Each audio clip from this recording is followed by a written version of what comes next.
बांग्लादेश में जिस नाटकीय ढंग से तख्ता पलट हुआ उसने पूरी दुनिया को हैरान कर दिया।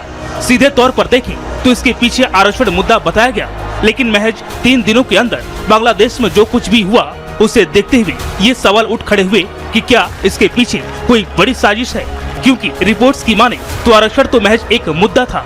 सच्चाई ये है कि इस मुद्दे को बड़े आंदोलन का रूप देकर पूरी तैयारी के साथ बांग्लादेश को अस्थिर करने की बड़ी साजिश रची गई, जिसमें सबसे बड़ा प्लेयर बनकर सामने आया पाकिस्तान।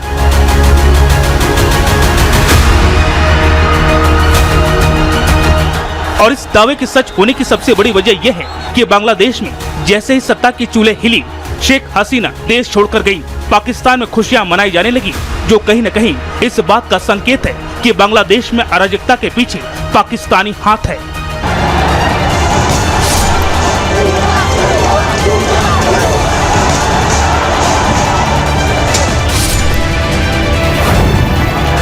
जाहिर है बांग्लादेश अस्थिर रहेगा तो इसका सीधा असर भारत पर ही होगा, और पाकिस्तान के लिए इससे बड़ी खुशी की बात क्या हो सकती है।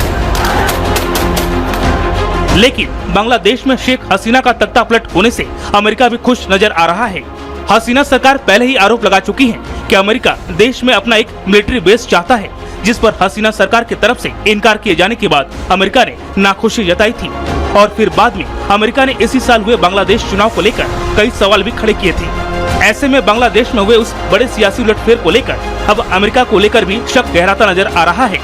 इस दावे को इसलिए भी बल मिल रहा है क्योंकि अमेरिका ऐसा पहले पाकिस्तान के साथ भी कर चुका है। इमरान खान को सत्ता से हटाकर शहबाज शरीफ को लाने के पीछे अमेरिका का ही हाथ बताया जाता है।